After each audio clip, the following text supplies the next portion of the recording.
I am so excited to bring this first speaker to you. His name is Robert Mack. Robert is an Ivy League educated positive psychology expert, celebrity happiness coach, executive coach, and author. He studied under the direction of Martin Seligman himself, the founder of positive psychology at the University of Pennsylvania. Robert is one of the world's leading experts on the relationships between happiness and success. He helps individuals and organizations achieve an energizing balance of authentic personal happiness and effortless professional success based on time-tested, face-valid, empirical data and timeless transcendental wisdom. Robert's work has been endorsed by Oprah, Vanessa Williams, and many others, and he has been a regularly featured guest expert on Good Morning America, The Today Show, Access Hollywood, E! Networks, OWN, KTLA, and in magazines like GQ, Self, Health, Cosmopolitan, and Glamour. You can see why I'm excited to bring him to you. Robert's first book, Happiness from the Inside Out, The Art and Science of Fulfillment, is celebrity endorsed and critically acclaimed. Robert coaches individuals from all walks of life, including professional athletes, popular entertainers, senior executives, and everyday people, and consults with organizations of all kinds. And today, he's given of himself to come and to coach you. So get ready. As I bring him to you now, let's give him a big hand as we welcome Robert Mack. Come on in, Robert. Yes. Oh, so amazing, Grant. I need to come here every single day just to get that kind of warm welcome. I'm so excited to be here today, and I'm so deeply grateful to be a part of this incredible event. You know, I don't know what anybody else's childhood was like, but I know there was one question that I had at that age and that I had for everybody here today, and that is, why are you here? And by that, I don't mean why you're here at the summit. I know that Grant and the rest of us dragged you here screaming and shouting, but why are you here on the planet? And that was a difficult question that I grappled with beginning as early as like 7 or 8 years of age. And I would drive my mom nuts with that question, just crazy with that question. I was probably the unhappiest, most deeply dysphoric kid I'd ever known. And it started at a very young age. And I always thought I would grow out of that unhappiness. I thought, oh, eventually, if I do well enough academically, I do well enough athletically, maybe I'll have a girlfriend and I'll go on maybe to make good money. I will grow out of my unhappiness. But that did not happen, at least not right away. Instead, that unhappiness grew into dysphoria, and that dysphoria grew into learned helplessness, and that slipped slowly but surely into an experience of deep depression and suicidal ideation. So despite doing really well, I was salutatorian of my high school class, but being extraordinarily anxious and stressed out and self-loathing, I did not get happier as things got better in my life. I only became less and less happy. And so I eventually got to a point where I was so deeply depressed and hated myself so much that I began to contemplate, and more than that, I began to research ways to kill myself, right? So, you know, the one thing about being depressed and unhappy is that you're in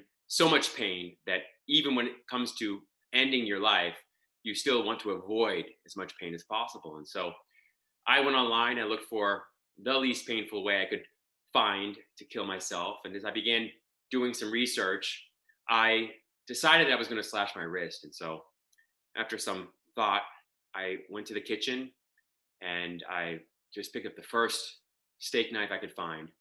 And I began to dig that steak knife into my wrist. And you can't see it probably in the screen, but I still have the suicide test marks on my wrist. I wanted so badly to be over with the pain that I was willing to not just contemplate, not just research, but to actually take my own life. And interesting, unpredictably, something very strange happened in that moment that I began to dig this knife into my wrist. And that is that for no good reason, and without any real change in my external life circumstances or conditions, I felt a level of peace and well-being and indescribable bliss even, and limitless love that I just simply couldn't put words to, right? And so at that particular moment, I decided that I would postpone my suicide. So look, here's the funny thing about it is that when you're in that state, and even when you're experiencing this kind of subjective well-being that I've always wished for my whole life, that I had worked so hard to experience through sports, basketball, football, cross country, baseball, through academics, through friends, which I didn't have a whole lot of. I was most shy of my high school class, right? So despite me trying so hard to achieve, accomplish, and acquire things that I thought would lead to an experience of happiness and peace and self-love, I never ever felt it until I had this suicidal moment, right? And so as I decided to postpone the suicide, honestly, I didn't commit to more than an hour. And I know now, looking back 20 years later, I think, man, an hour is nothing. An hour just blows by. But at that time, it felt like forever. And quite frankly, I wasn't even committed to the entire hour. But in that hour, I began doing some research. And that hour bled into several hours, which bled into several days. And now, again, 2 decades later, I barely, if at all, recognize that young man who was so seriously suicidal and so deeply unhappy. And I don't think that young man would recognize me, right? And so today I want to share just a little bit of what I've gleaned, both from my own personal experience, okay, but also from the world of positive psychology. And as you all know, positive psychology is really the study and science of what makes life worth living. And it's also the way I think it's a study and science of how to experience increasingly effortless success and authentic success through happiness. And so that's where I want to start today, is sort of with this idea. And the one thing I've discovered in asking myself this question, what is your life for? When you really think about that question, you just sit with it for a second. It's such an important question. I think very rarely are we invited into a conversation, even with ourselves, around that question. But the one thing that I feel very certain about these days is that my life is for happiness. So no matter what it is I'm trying to achieve, accomplish, or acquire in my life, at the end of the day, the main reason that I want it is because I want or expect to feel happier as a result of having achieved, accomplished, or acquired it, right? And I would argue that's true for all of us. You might not call it happiness, you might call it success, you might call it wealth, you might call it health, contentment, fulfillment.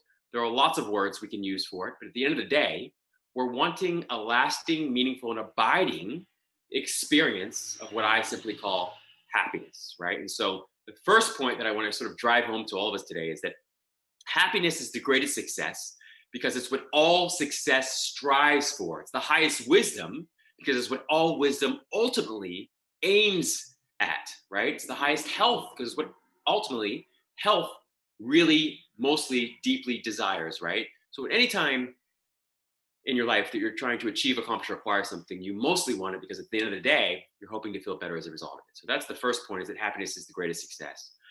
More than that, happiness isn't only the greatest success, it also leads to success, right?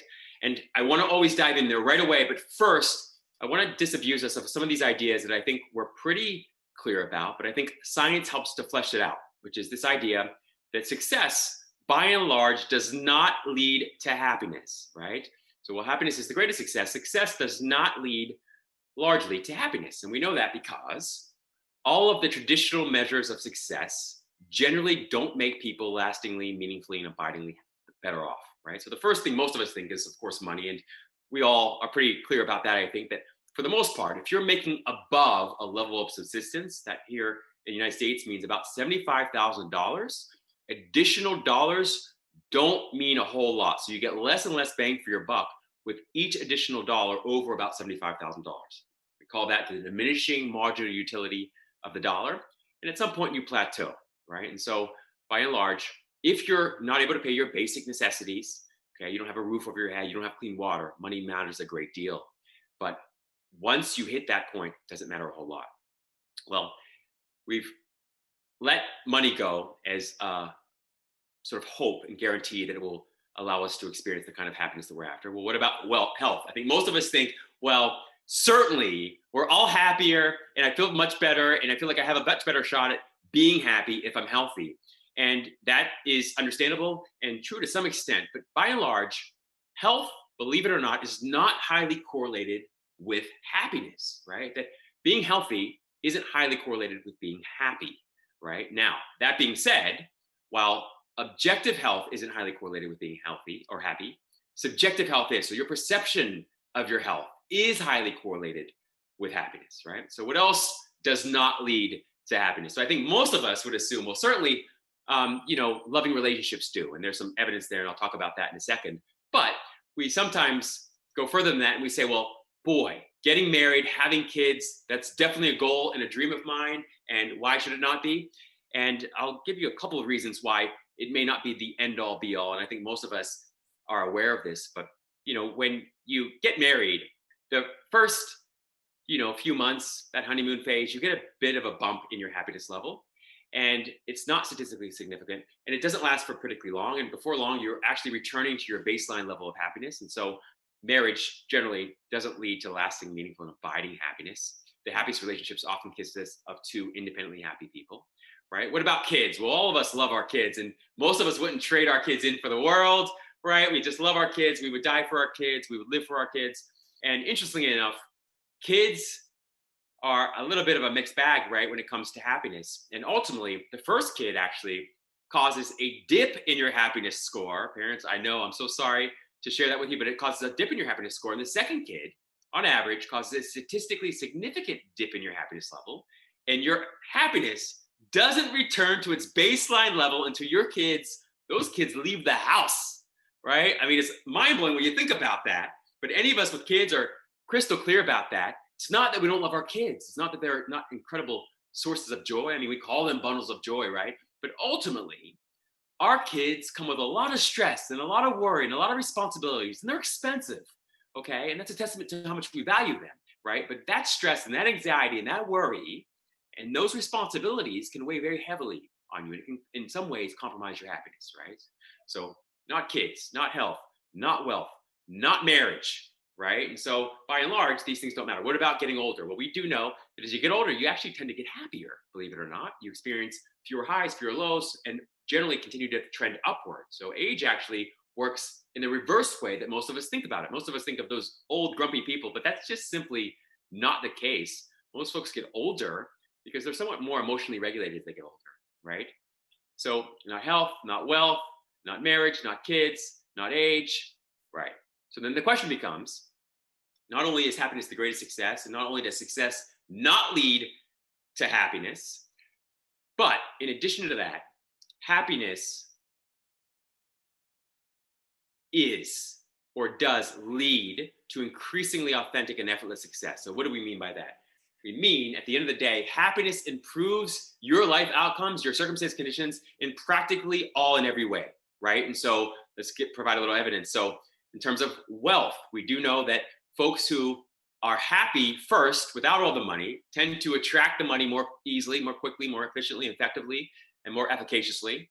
And happy people make about $600,000 to $700,000 more over the course of their entire lifetime on average than unhappy people, right? We also know that happy people live longer. They live 67 years longer. In one study, they lived 11 years longer, right? So they live longer. They experience better health. They experience less job burnout.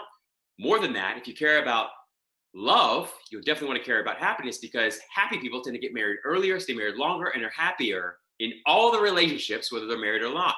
We know, of course, it's not about marriage. It's about love, and it's about happiness, right? And so at the end of the day, if you care about health, wealth, job performance, you care about marriage, you care about any of these things, you're definitely going to want to prioritize happiness, because in some ways, it's this cleaner, more efficient, and effective fuel that leads us to increasingly effortless and authentic success in all areas of our life, right? And so happiness isn't only the greatest success, it also leads to success, to traditional forms of success, right? And so let's talk about this for a second, because there's a formula that scientists have put together. It's a happiness formula of sorts. And most of us think, again, and as much as we try to attest to the opposite of this, most of us live our lives in ways that actually would seem to suggest that we're mostly seeking happiness through middlemen, middle women, middle things. We're routing it through success, and we're routing it through life outcomes and life circumstances and conditions, right? And of course, that's the long, scenic route to happiness. And instead of doing that, you want to sort of go directly to the source for your happiness, right? So science has found, they put together a formula, and the formula essentially is that happiness equals C plus S plus V, right? So what is C? C is what we mostly think about when we think about living the good life, right? We just want to live that good life. And that good life, you can imagine having infinite money, as much money as you can possibly imagine having it. Imagine the perfect health, perfect body. Imagine looking just the way you want to look. Imagine having the perfect friend, the perfect relationship, having the perfect kids or no kids, whatever you prefer. Imagine all of that. All of that together only accounts for about 10% of how happy you are. 10%, right? So I don't know about you guys, but if I go to Nordstrom or I go some other retail store and I get 10% off of something, it doesn't really change my life. I like it, I appreciate it, but I certainly don't spend my life trying to get 10% off consistently, right? I don't spend most of my time, energy, and resources on just trying to get this 10%. Instead, I focus on the other 90%. Now, 50% of happiness, as we know, is genetic, right? So we come born with genetic predisposition for happiness. So some of us are born a little happier, a little less happy. The interesting thing about genetic disposition or predisposition is that it's perfectly malleable and plastic and changeable. So unlike height or eye color, it's something you can do a whole lot about, right? So that 50%, changeable, controllable, plastic. 40% is voluntary stuff, right? So this is the traditional things you think about when you think about the world of positive psychology, lots of self-help stuff, but gratitude and counting your blessings, relationships matter a great deal, taking care of your health, so exercising and eating well and sleeping and all those things, really, the voluntary things fall into this 40% bucket. I'd argue 90% bucket, right? And so at the end of the day, the one thing I've discovered through happiness and through my experience with both my clients and my own life is that yes, happiness is the greatest success, no question about it. Second, not only is it the greatest success, it leads to success, increasing success in all areas of your life. And you get to do it the painless way or the less painful way, right? Third, the things that you think lead to happiness generally don't.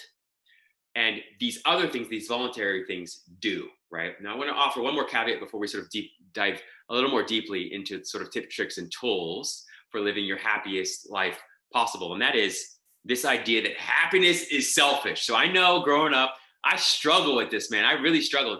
I thought that being happy was an extremely or an extraordinarily selfish pursuit and endeavor. And I have found to see the error of my ways. Based on lots of empirical data, we know that the happiest people are the most loving, generous, and charitable people on the planet. That interestingly enough, happy people donate more money, more blood, more time. They're kinder, they're more altruistic, they're less selfish, actually.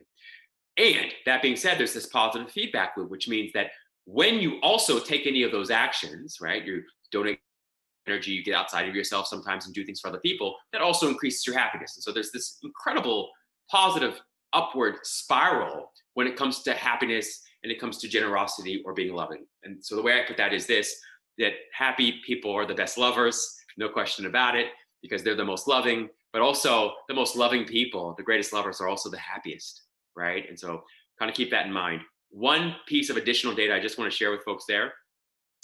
I often say, and I think lots of us do, that happiness is attractive.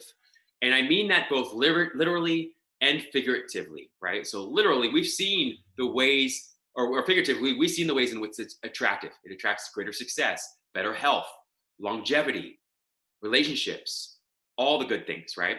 And there have also been tons of studies that have shown that happy people are rated as physically more attractive.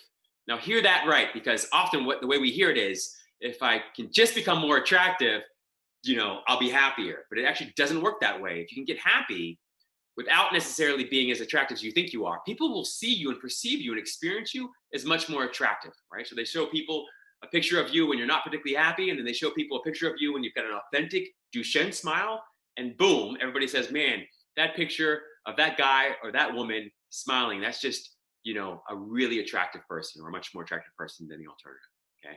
So I'm gonna stop there for a minute, but I want to just sort of summarize what I said there, which is at the end of the day, your happiness is your gift to the world, right? It's not something that is a selfish endeavor that only benefits you. And I would argue that your happiness is really not just something that's bestowed upon or given to you.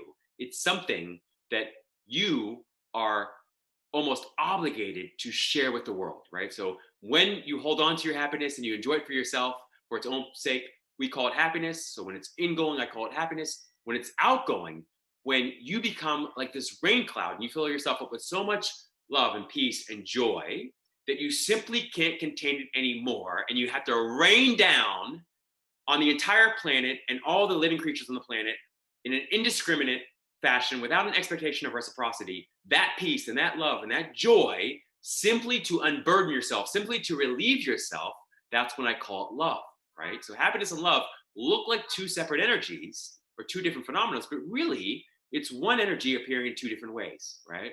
When it's focused on you, we call it happiness. When it's an unburdening and a relieving of the happiness because it's so much you just can't help but share it with other people, and you do it contagiously in an infectious fashion, then we can call it love, right? But it doesn't come with this quid pro quo sort of fashion. So I want to share a story real quick just to illustrate that point, and then I'll dive into a couple quick tips and tricks around how to become happier with the least amount of time, energy, and effort humanly possible so that you can experience the most success humanly possible. I did a morning show for 3 years in LA right before the pandemic, and it was focused on positivity and inspiration. Okay. And sometimes we'd have celebrity folks come on there. Sometimes we'd have athletes. Sometimes we'd have everyday people come on the show. And I loved doing this show. It was so much fun. And every day after the show, we had to kind of take care of our own wardrobe. So I would go to the mall or whatever next door between or before my clients. One day I am walking back. I just gone into a store. I bought something. I was walking out of the store, and this guy, he was probably in his mid 50s. He said, hey, man, you got a second? I want to say something to you real quick. And I'm like, yeah, I got a second for you.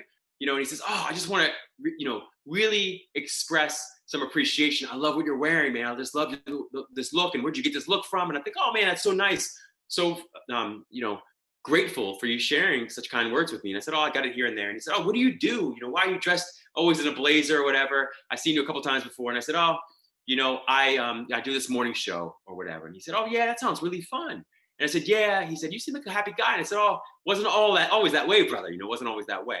So as I'm having this conversation with this guy, there is a boy. He's a young man, probably about 22, 23 years old. And I see him out of the corner of my eyes, and he's with this older gentleman. And all of a sudden, as I'm beginning to share my story about being so deeply unhappy and suicidal for so long, and I was unhappy and suicidal for so long, as I start to share the story, just because I couldn't help but share it, and the guy seemed interested, I feel this young man that quite frankly looked like a younger version of me. So very good looking is what I mean by that. Just joking. But I was standing there, right? And I suddenly feel the energy shift, and all of a sudden he's just crying, and there's just tears and tears and tears and tears. And I'm so concerned because I think I've said something to insult this guy or offend him or making him upset, in some way. And so the first thing I say is, oh my goodness, are you okay? Did I say something to hurt your feelings or to upset you? And he can't barely catch his breath. He can't barely collect himself, but he says, Rob, today was the day I was going to kill myself. Literally today was the day I was going to kill myself. Right. And I'm looking at this kid, man, and I couldn't help but get emotional because it was like, that wasn't that long ago. That was me. I was that kid, and I didn't have the courage, nor the transparency, nor the insight or awareness to share what I was feeling in the way that this kid had. So as he says this, he says, and now Rob, this is like a sign for me, man. I'm not gonna kill myself, man. I'm not gonna do it. I know now. I know it's, and I'm thinking, my goodness gracious, how unbelievably serendipitous and synchronistic this is, right? And I say that to say to all of you today that no matter what you're feeling, what you're going through, no matter what the challenges are in your life, first of all, there have been people, and there are people that have dedicated their entire lives, blood, sweat, and tears to solve for the one problem you're solving for, trying to solve for, okay? And they would love nothing more than to support you in getting through it, and getting through it as quickly and as effectively as humanly possible, okay? So that's the first thing. The second thing is this: your happiness is your gift to the world, and you don't know the ways in which it affects and has a ripple effect on the entire world, more contagious than anything on the entire planet, including this virus and any other virus that comes after it, is emotion. We know that. You can catch emotion through a text message. You can catch an emotion through a post, through a comment, through a glance. You can catch an emotion through a thought, okay? So understand and appreciate this point, and that is that your life itself is extraordinarily short, it's extraordinarily long, and particularly if you're unhappy. This happiness thing is not only good because it feels good, it's also good for you. It also helps you do good in the world, and it also helps other people feel good, and it helps them do good in the world, right? And so if you want the cheat code or a master key to sort of diving right in and getting as happy as humanly possible, I would encourage you, don't wait, don't procrastinate, don't postpone. I want to share a couple quick tips and tricks to that end, okay? So the way I describe this, and all my positive psychology scientists and researcher friends out there, please, offer me just a little grace here, because I'm going to try to reduce it down to something that is immediately actionable and practical. And I'll probably use different language than maybe we would in traditional psych class. But essentially, at the beginning of your happiness journey, it's all about happiness being what you do, okay? And so there's a lot of focus on that, and it deserves a lot of focus. And so one of the things you could do right now is create for yourself a happiness islands list. What is a happiness islands list? It's people, places, things, activities that with very little time, energy, and effort allow you to feel uplifted, excited, and inspired, just happy to be alive, okay? So that's the first piece, okay? Happiness islands, okay? Now, the other place we get to, particularly the beginning of our happiness journey, is that happiness isn't just what you do. Happiness is also who you spend time with. And that is just as true as anything I could possibly say today. What you'll want to do there is you want to get crystal clear about who does and who doesn't add or contribute to your happiness in some way, okay? They don't necessarily have to be happy themselves, but they certainly have to want you to be happy, okay? And so you want to do everything you possibly can to put yourself in the company of people who are happy, or at least aspiring to be happy, right? Or put yourself in the company of people who you can help be happier, right? But there has to be a common ground there. And so that's the second piece. But I would argue that happiness isn't, in the end, just or mostly what you do. And it's certainly not what or who you spend your time with only. It's also what you think, right? And so when we talk about positive psychology research and science, we talk a lot about optimism and resilience and grit and growth mindset, right? And we also talk about gratitude, and we talk about savoring. But at the end of the day, all of these things really are about happy thoughts, right? And so the way I describe it in a very simple fashion is you want to begin telling a better feeling story about everything and everybody in your life based in truth until it becomes a habit. You want to be religious about that. You want to be vigilant about that. It's got to be based in truth, though, and that's critical. A lot of us want to, make this a snow job. It can't be a snow job. So let me give you a perfect example of that.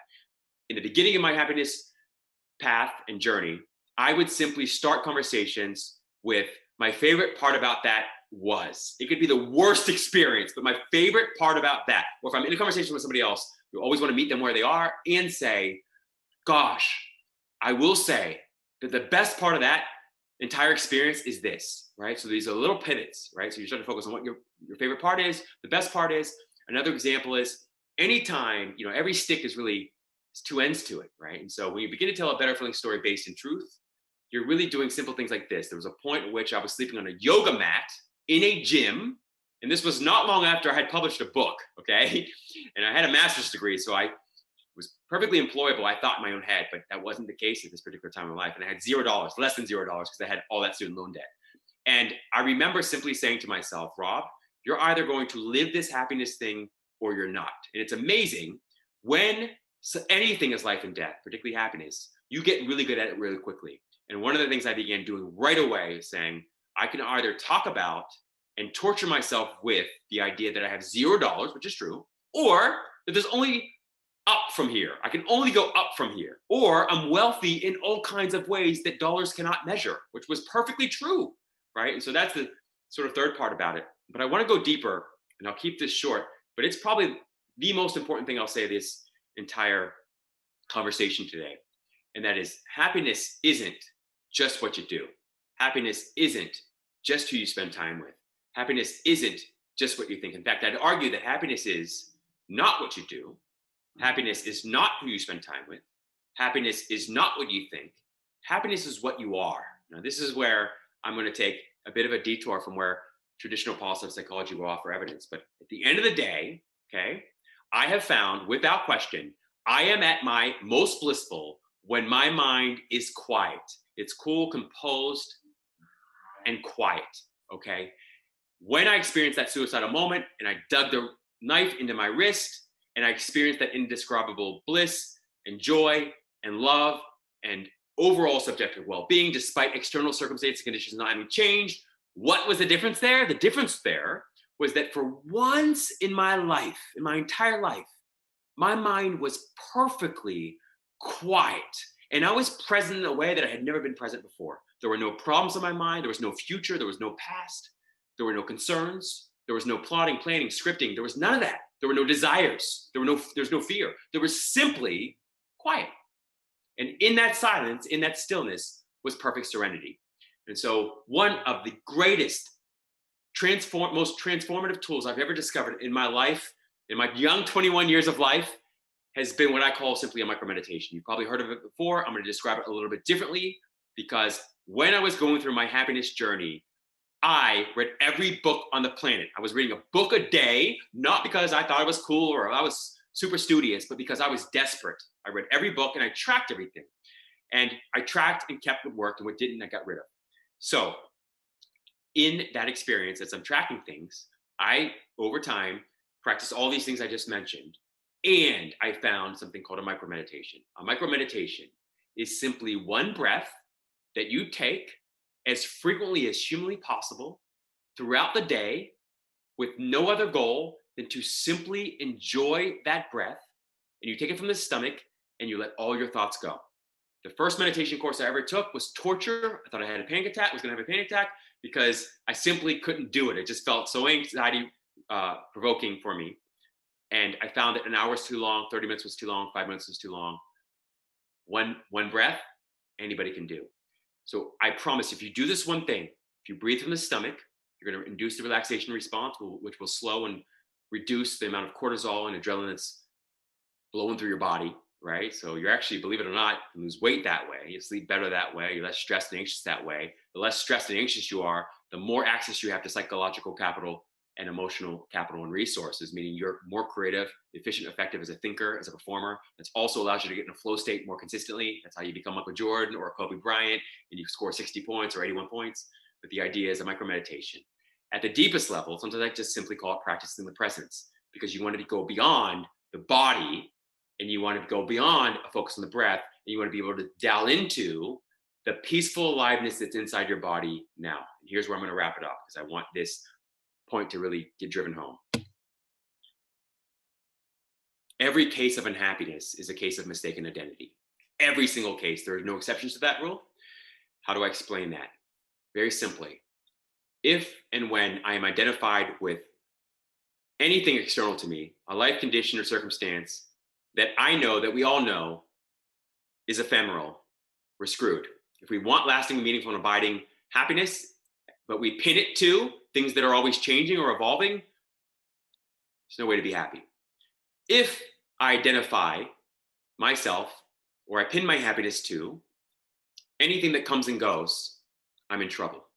There's something within you that you are that never comes and goes, that does not stay or does not leave and does not visit. It's always and abidingly you and yours.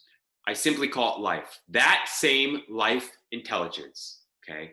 That, and you ever think about this, the earth hangs on nothing. So think about this just for a second. The earth hangs on nothing. So we all sit on this rock. This rock sits in midair in the sky. It's been doing it forever. Just think about that for a second. We're all on top of there. We're laying down, we're standing, we're walking, we're talking. This rock is spinning on its axis, and it's spinning fast. Not only is it spinning in midair, but it's revolving around the super hot star that we call sun.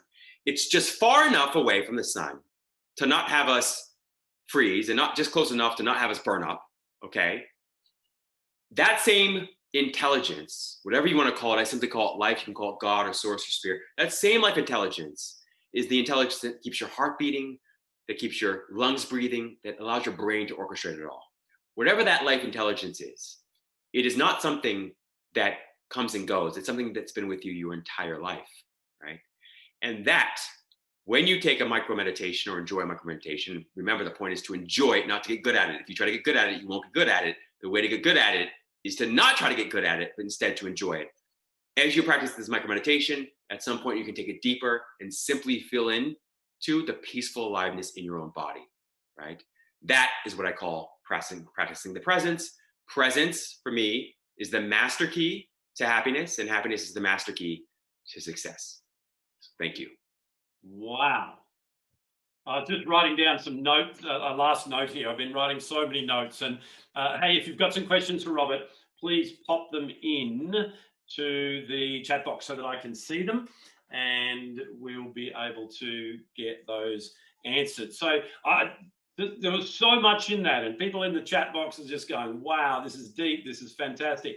You know, the first thing I've got written down on my notes here is happiness is your gift to the world. That story that you shared about your interaction with that young man, you know, that is something that's I'm going to take from this, because we have opportunities every single day in our interaction, whether it be on social media or whatever it is, to speak our truth into someone's life and bring them from the depth of despair. And we need to take that on and realize that we have that gift. That was so, so powerful. Thank you for sharing that.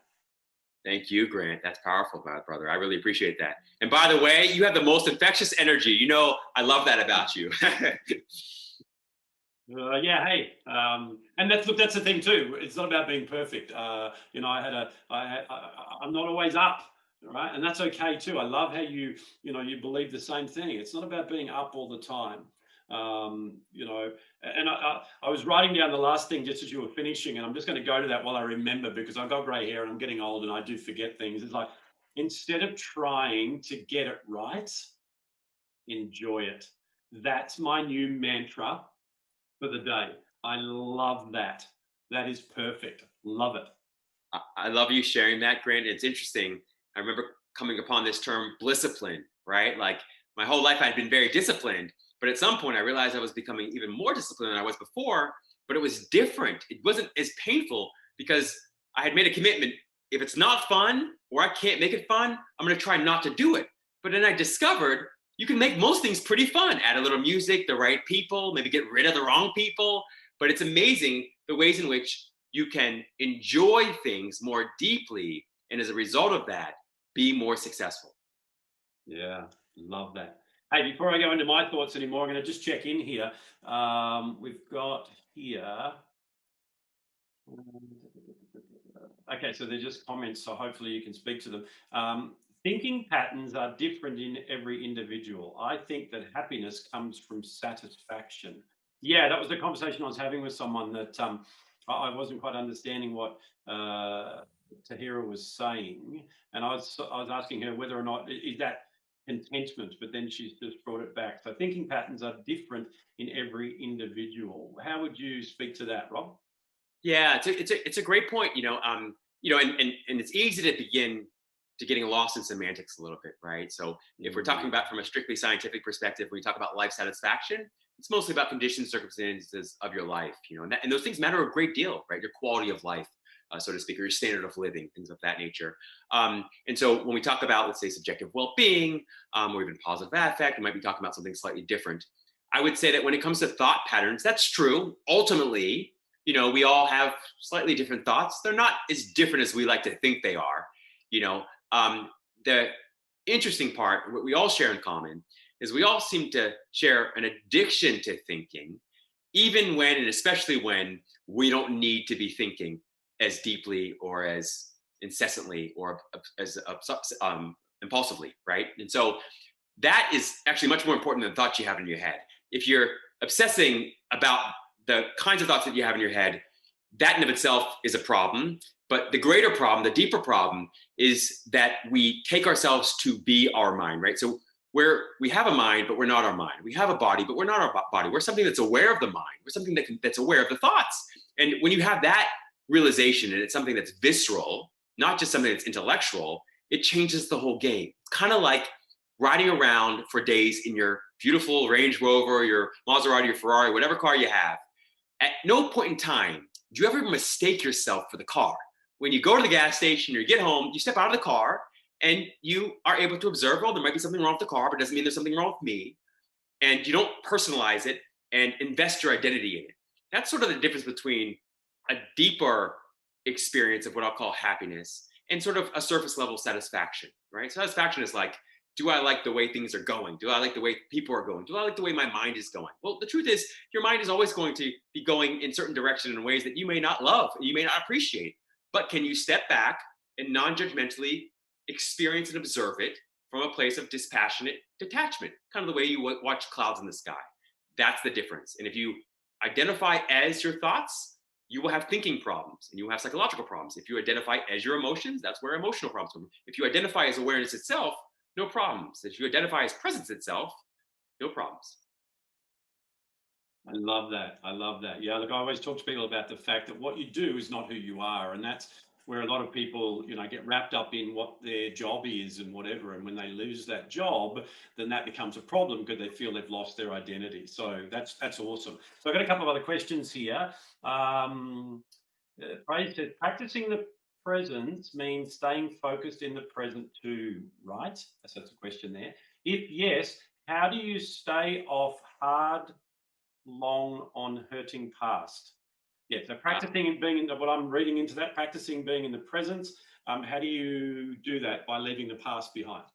It's a great, great question. I love this question. So I think sometimes, I know for me at least, when I first heard, oh, be present or be or any of those things, even savoring, I would sometimes think that it meant living for the moment, but it doesn't mean that. It means living in the moment, which means sometimes you might be planning.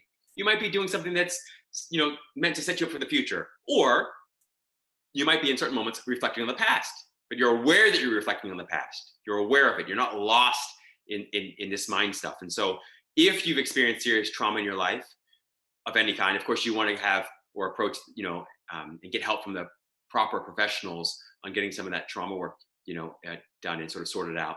But to a large extent, if you've noticed, most of us spend most of our lives thinking about the past and remembering the past and then projecting it into the future. And very rarely are we ever present enough to what's happening here and now. If we were, there'd be a lot more joy, there'd be a lot more love, a lot more peace. And not for a second am I suggesting folks shouldn't plan or any of those things, but the truth is that life is extraordinary. And it's an extraordinary life if you don't overthink it. And that's the challenge and the opportunity for all of us is, can we be more present so that we're more dialed into our psychological and emotional capital and resources and be more creative, efficient, effective, and just honestly happier? Fantastic. So one final question and then we better let you go. We're so appreciative of your time. Yasmin's asking, is there a book that you could recommend? One that you love or one that's had the biggest impact or a big impact on your life? So of course I have to shout out my positive psychology friends and colleagues and alum. I love The How of Happiness. Just an amazing book. I would definitely check that one out. Psychological Wealth was an Ed Diener book. I would definitely check that one out. Other books that I've loved, learned Optimism and Resilience, Karen Rivich and Martin Seligman, all those books. I mean, I love all. Also, and if I would go into a slightly more sort of like almost spiritual space, I would say Be As You Are by Ramana Maharshi was an amazing book. There's so many fantastic books out there in the world. Return to Love by Marianne Williamson, still one of my top 50 books. But I think you'll find every book I've ever read has had some major nugget and gem that if I just apply, it changes my entire life. And so the one thing I want to say there and offer up to everyone is sometimes we really, and I love that's part of the summit, is we want to get more and more information. But remember, at the end of the day, you don't have to know a whole lot to be happy. In fact, sometimes the folks that don't know a whole lot, but apply a whole lot are the most effective. So as Bruce Lee said, I fear not the person who has practiced 10,000 kicks once, but the person who has practiced one kick 10,000 times, right? Love it. Fantastic. And hey, thank you so much, Robert. There's definitely a book that I've got on my list to get online and buy today, and it's one called Happiness from the Inside Out, The Art of Science and Fulfillment. So that's the book I'm going to recommend, because you're way too humble to recommend it yourself. Can I thank you from, please, can I thank you from the bottom of my heart on behalf of everyone? The comments are coming in. People are just loving this. You've just shared your vulnerability and your experience and expertise. And I know that what you've said today is going to, when applied, change so many lives for the better. So high five, dude. Thank you so much for being here and for sharing. And I look forward to continuing a relationship with you, and love to have a catch up soon. Absolutely. Love you, brother. Love you guys. Can't wait to give you a hug. Have a great day. Fantastic.